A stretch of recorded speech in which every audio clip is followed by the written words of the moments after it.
Sebenarnya Ustaz Zainal Abidin ini bermadzhab apa? Allah a'lam. Itu Bencana yang berair, dijilat anjing, dibasuh, pertamanya tanah, kemudian kedua, tiga, empat, sampai tujuh air biasa. Dan setelah ada penelitian kenapa tanah, karena tanah itu mengandung unsur bagus untuk menghilangkan virus-virus dibanding dengan deterjen manapun. Itu aja kalau kita ambil hikmah. Jadi kalau sekarang umpamanya pantat antum dijilat anjing, nggak usah dibasuh 7 kali. Terus ini apa namanya, pintu rumah antum dijilat anjing, nggak usah dibasuh 7 kali. Itu hanya sekedar bejana pun yang berair. Kalau kering cukup dibasuh aja sekali. Ini semua adalah ta'abbud, ibadah. Assalamualaikum warahmatullahi wabarakatuh. Alhamdulillah wassalatu wassalamu ala Rasulillah wa ala alihi wa sahbihi wa mawala, amma ba'du.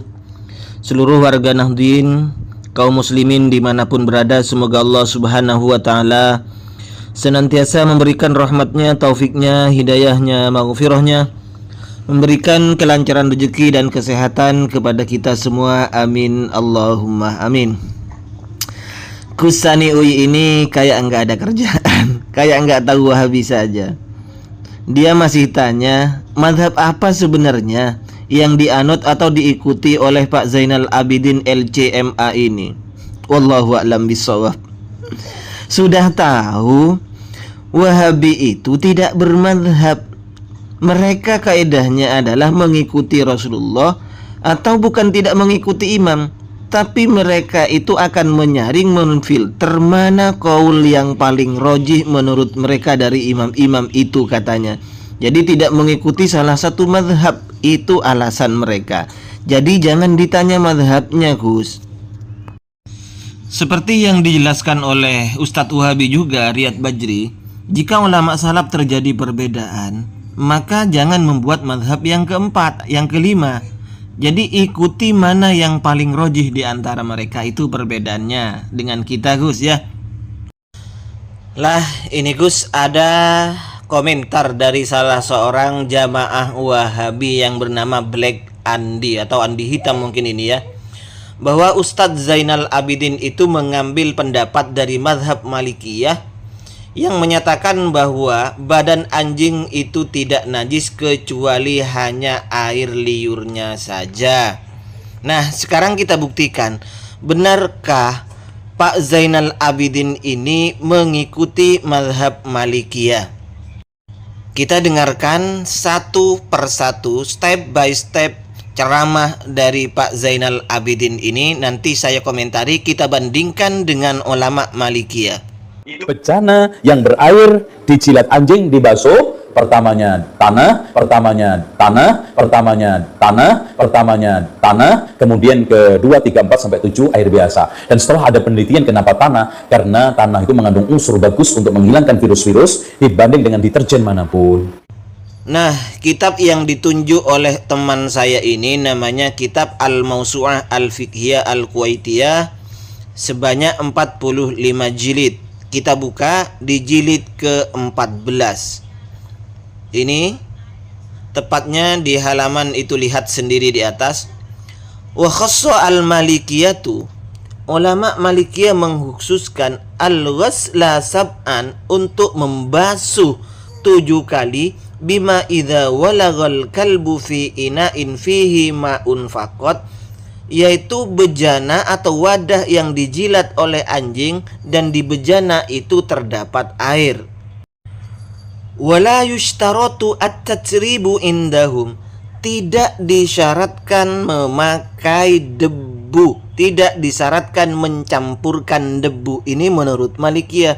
Tetapi yang namanya Pak Zainal Abidin itu kok dicampur? Kok masih ada kata-kata debu, katanya mengikuti Malikiyah. Jadi kalau sekarang umpamanya pantat antum dijilat anjing, nggak usah dibasuh 7 kali. Terus ini apa namanya, pintu rumah antum dijilat anjing, nggak usah dibasuh 7 kali. Itu hanya sekedar bejana pun yang berair. Kalau kering cukup dibasuh aja sekali.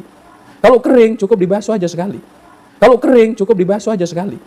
Kalau kering cukup dibasuh aja sekali. Ini semua adalah ta'abbud, ibadah. Jadi kalau Imam Malik ini hanya menghususkan jilatan saja, bukan liurnya.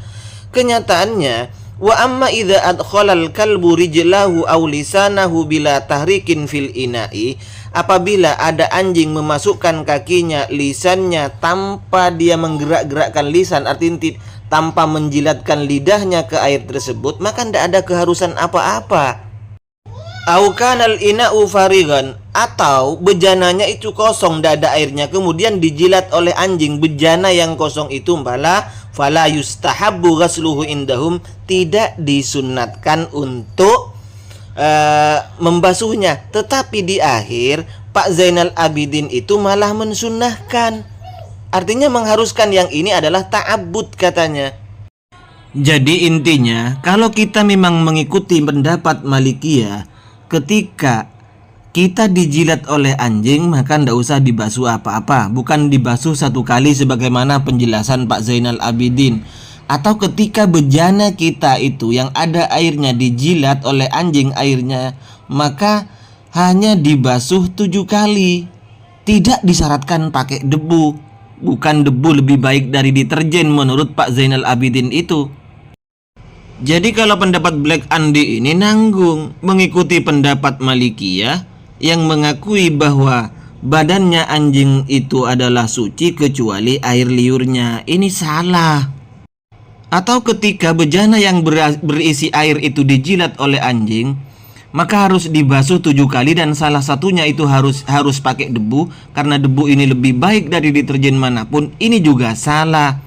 Atau ketika pantat Anda dijilat oleh anjing, itu cukup dibasuh 1 kali. Ini juga salah, karena tidak ada kesunatan untuk membasuh, tidak ada ta'abbud di situ. Makanya pendapat Zainal Abidin ini bikin bingung orang, sehingga Kusani bertakon-takon alias bertanya-tanya, mazhab siapa sebenarnya yang diikuti oleh Pak Zainal Abidin ini? Ikut mazhab Malikiyah kah? Kenapa masih ada embel-embel debunya? Atau bejananya kering atau menjilat pantatnya masih dibasuh 1 kali dan ada embel-embel ta'abbudnya lagi, padahal Malikiyah mengatakan tidak disunahkan. Kalau tidak disunahkan berarti tidak ada ta'abbudnya lagi, Mas Zainal Abidin atau Black Andi ya. Kalau begitu, mazhab ini adalah mazhab yang kelima, mazhab Zainal Abidin atau Abidiniyah. Kita buka lagi kitabnya Imam Malik, Muwatta Imam Malik ya, di dalam kitab Al-Muwatta karangan Imam Malik sendiri. Di juz pertama, di jilid pertama, halaman 303. Qala Ibnu Qasim wa qala Malik. Imam Malik berkata, la ba'sa bili'abil kalbi yusibu sawbar raujuli. Tidak apa-apa, artinya tidak harus dibasuh jika li'abul kalbi atau liurnya anjing ini terkena kepada pakaiannya seorang laki-laki. Tidak apa-apa, tidak ada keharusan. Bukan malah dibasuh 1 kali yang tujuannya adalah ta'abbud, kata Zainal Abidin ini. Nah, sebenarnya mazhab siapa yang diikuti Pak Bidin ini?